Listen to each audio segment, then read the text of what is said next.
ഏറ്റവും കൂടുതൽ എൻജോയ് ആണ് ഗോൾഡൻ എറ ഓഫ് മിമിക്രിയുടെ ഒരു സ്റ്റോറിയിലൂടെയാണ്. ഇവരൊന്നും മിമിക്രി, ഞാനൊക്കെ മിമിക്രിയിൽ വളർന്ന ആളെന്ന് വേണേ പറയാം. ഇവര് മിമിക്രിയെയും കൂടെ വളർത്തിയിട്ടുണ്ട്. സത്യം. ഇവർ 5 പേര് നിരന്നിട്ടാണ് കേരളത്തില്, അല്ലെങ്കിൽ പ്രസാദന് ഒരു 5 പേര് നിരന്നു, തൊട്ടടുത്ത ബാച്ച് ജയറാമേട്ടൻ വന്ന് ഇവര് 10 പേര് നിരന്നെങ്കിൽ അതുകൊണ്ട് കുടുംബവും വീടും കാറും ഉണ്ടായ 500 പേരെങ്കിലും ഇന്ന് കേരളത്തിലുണ്ട്. 500 പേരെങ്കിലും ആണ് ഞാൻ പറയാം. അതിനപ്പുറം സിനിമയിലും മറ്റു മേഖലകളിലും ഒക്കെ എത്തിപ്പെട്ട വേറെ ആൾക്കാരുണ്ട്. അതിനെല്ലാം ഒരു തുടക്കം ഈ ആദ്യത്തെ ആൾക്കാർ അവിടെ ഒരു സക്സസ് അല്ലാതെ പോയിരുന്നെങ്കിൽ, ആദ്യത്തെ ആൾക്കാരുടെ കരിയർ അവിടെ ഇല്ലായിരുന്നെങ്കിൽ, ഈ ആദ്യത്തെ ആൾക്കാർ ഇപ്പോഴും അവിടെ സജീവമായി അങ്ങനെ നിന്നില്ലായിരുന്നെങ്കിൽ ഒരു പക്ഷെ അത് അങ്ങനെ വരില്ലായിരുന്നു. വഴി വെട്ടിത്തെളിച്ചവരാണല്ലോ ഇവരെല്ലാവരും. അതെ, ആ വഴിയിലൂടെ നടന്നവരാണ് നമ്മൾ. ഡെഫിനറ്റ്ലി. അപ്പോ തീർച്ചയായും ഈ 2 പേരുടെ കൂടെ ഇരുന്ന് ശരിക്കും ഒരു കാലഘട്ടം പറഞ്ഞതാ, അത് കഴിഞ്ഞുള്ള ചേഞ്ച് ഓവറിന്റെ കഥ പറഞ്ഞു. പ്രസാദനോടും താങ്ക് യു പറയാം. എനിക്കൊരു ഇതാക്കി സ്റ്റേജ് അല്ലേ, രണ്ടുപേരും വന്നുകൊണ്ടാണ്. അല്ല, ഞാൻ ഒരു കാര്യം കൂടെ പറഞ്ഞോട്ടെ. ഈ സത്യം പറഞ്ഞാൽ ഈ പേര് കേട്ട് കഴിഞ്ഞപ്പോ അല്ല, ഞാൻ ശരിക്കും ഓസ്ലർ എന്നല്ല കേട്ടത്, ഓസ്കാർ എന്നാ കേട്ടത്. ഞാൻ ഓസ്ലർ എന്നല്ല കേട്ടത്. അപ്പൊ ഞാൻ പേര് ഏതാന്ന് രണ്ടാമത് ഞാൻ ചോദിച്ചില്ല. പിന്നീടാണ് എനിക്ക് മനസ്സിലായത് ഓസ്കാർ എന്ന് പറയുന്ന സിനിമ വന്നിട്ടുണ്ടല്ലോ, സലീം അഹമ്മദിന്റെ ഓസ്കാർ ഗോസ് ടു എന്ന് പറഞ്ഞു. അല്ല, അപ്പൊ അബദ്ധത്തിന് കേട്ടതാണ്. എങ്കിൽ പോലും ജയറാമിന് ഭാവിയിൽ പത്മശ്രീയുടെ കൂടെ ഓസ്കാറും കൂടെ ഒക്കെ വന്ന് പെടട്ടെ എന്ന് ആശംസിക്കുന്നു. അത് ഇതൊന്നും കിട്ടാതെ തന്നെ ഓരോരുത്തര് ഞാൻ നോക്കുമ്പോ ഇങ്ങനെ മുട്ടുസൂചി 500 എണ്ണം തിന്നുക, 1 കിലോയുടെ 10 കിലോയുടെ ചാക്കെടുത്ത് ഹിമാലയത്തിൽ കയറിയിട്ടൊക്കെയാണല്ലോ ആൾക്കാർക്ക് ഗിന്നസ് കിട്ടുന്നത്. ഇദ്ദേഹത്തിന്റെ ട്രൂപ്പിൽ പോയ ഗിന്നസ് വെറുതെ കിട്ടും. ഗിന്നസിന്റെ ട്രൂപ്പിന് പേരിട്ടിട്ട് എത്ര മിമിക്രിക്കാരെ ഗിന്നസ് കൊണ്ട് നടക്കുന്നത്. ഈ വിദേശത്ത് പരിപാടിക്ക് പോയിട്ട് നോട്ടീസ് കൊടുക്കുമ്പോ മനോജ് ഗിന്നസ്, മറ്റേ ഗിന്നസ് ഒക്കെ കാണുമ്പോ ഇയാൾ നോക്കൂ അവരുടെ ഇവൻ ആരുടെ ഗിന്നസിൽ കെട്ടിയിരിക്കുകയാണ്. അത് കലക്കി. അത് കൊള്ളാം. എന്തായാലും ഒറിജിനലായിട്ട് കിട്ടിയ പക്രുച്ചേട്ടൻ അവിടെ ഇവിടെ ചെന്ന് ഗിന്നസ് പക്രു എന്ന് പറയുമ്പോ പ്രസാദിന്റെ ട്രൂപ്പിലായിരുന്നു. എത്ര പേര് ചോദിച്ചോ, ചേട്ടന്റെ ട്രൂപ്പിലായിരുന്നല്ലേ? കഷ്ടപ്പെട്ട് ഗിന്നസ് എടുത്ത ആളാണ്. അപ്പൊ തീർച്ചയായും നമ്മൾ ആ ഒരു ജേർണിയിലോട്ട് കൊണ്ടുപോയതിന് 2 പേരോടും പ്രത്യേകം നന്ദി. അല്ലേ ജയറാമേട്ടാ? അപ്പം ഉറപ്പായും thanks a lot. Thank you. ഞങ്ങൾ ഇറന്നു. അപ്പൊ ഒരിക്കൽ കൂടി ഞാൻ ഓസ്ലർ കണ്ടായിരുന്നു. കണ്ടിട്ട് ഫസ്റ്റ് റിവ്യൂ നമുക്ക് കിട്ടി. ഇനി ബാക്കി നമ്മൾ കണ്ടാൽ മതി.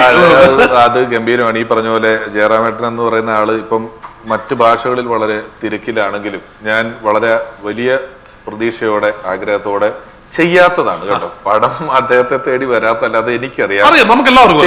ഞാൻ ചെയ്യുന്നില്ല എന്ന് പറഞ്ഞ അദ്ദേഹത്തിന്റെ ഒരു വെയിറ്റിംഗ് ഉണ്ട്. അത് ആ വെയിറ്റിങ്ങുകളെല്ലാം ഏറ്റവും ഗംഭീരമായിട്ട് മാറട്ടെ, വളരെ ഹൃദയത്തിൽ തൊട്ട് ആത്മാർത്ഥമായിട്ട് ആശംസിക്കുന്നു. ഒറ്റ ചോദ്യം കൂടി പിഷാരടുത്ത് ചോദിച്ചിട്ട് വിടാം, കാരണം ജയറാമേട്ട ഉത്തരം പറഞ്ഞില്ല. ജയറാമേട്ട ആ സസ്പെൻസ് ആയിട്ട് നിൽക്കുന്നത് നിങ്ങൾ കാണുമെന്നാണ് പറഞ്ഞത്.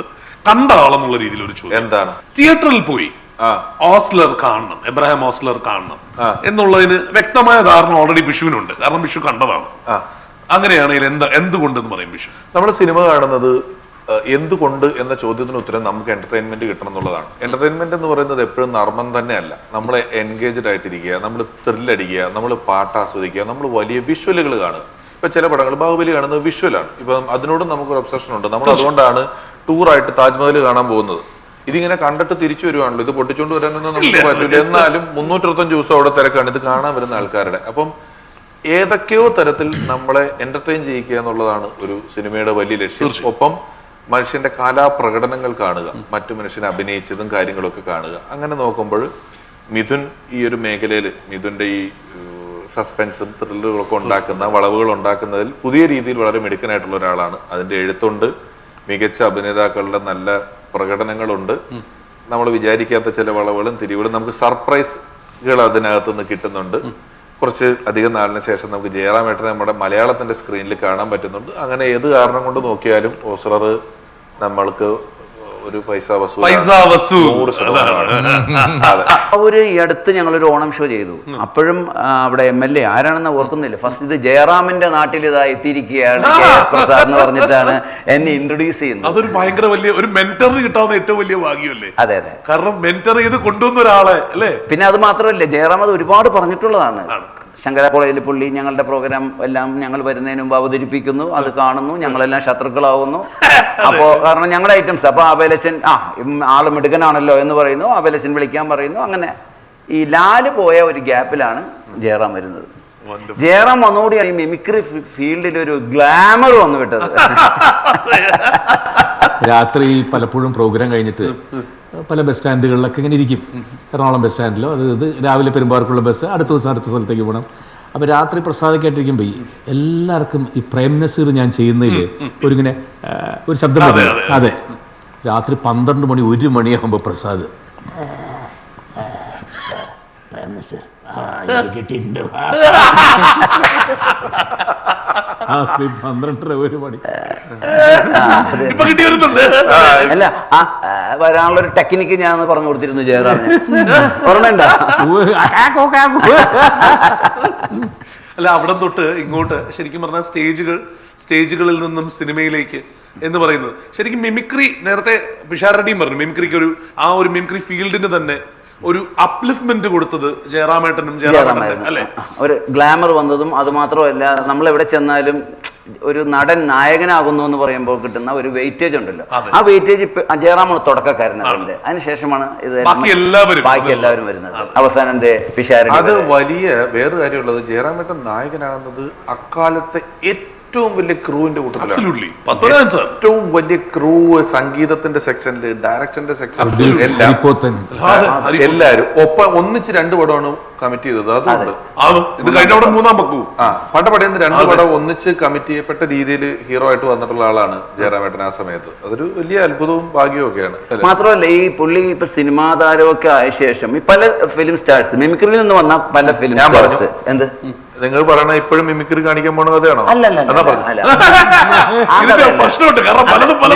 കാണിക്കാറുണ്ട്. ഇപ്പൊ കാണിക്കാൻ പറഞ്ഞാലും ഇപ്പൊ ശബ്ദം ഇടും.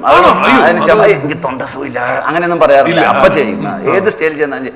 ഇത് നമ്മളിപ്പോ കുറച്ച് ഒരു സ്റ്റാർ ലെവലായി കഴിഞ്ഞാൽ നമുക്കൊരു ഒരു പ്രായമുള്ള ഒരാളുടെ വേഷമാണ്, ഒരു പുതപ്പ് ഇട്ട് അല്ലെങ്കിൽ ഒരു തോർത്തിട്ട് അഭിനയിക്കണമെന്ന് പറഞ്ഞാൽ, അല്ലെങ്കിൽ ഒരു മുണ്ട് കൊടുക്കണമെന്ന് പറഞ്ഞാൽ, ഇല്ല ഇത് മതി ഇങ്ങനെ ചെയ്താൽ മതി എന്ന് പറയും.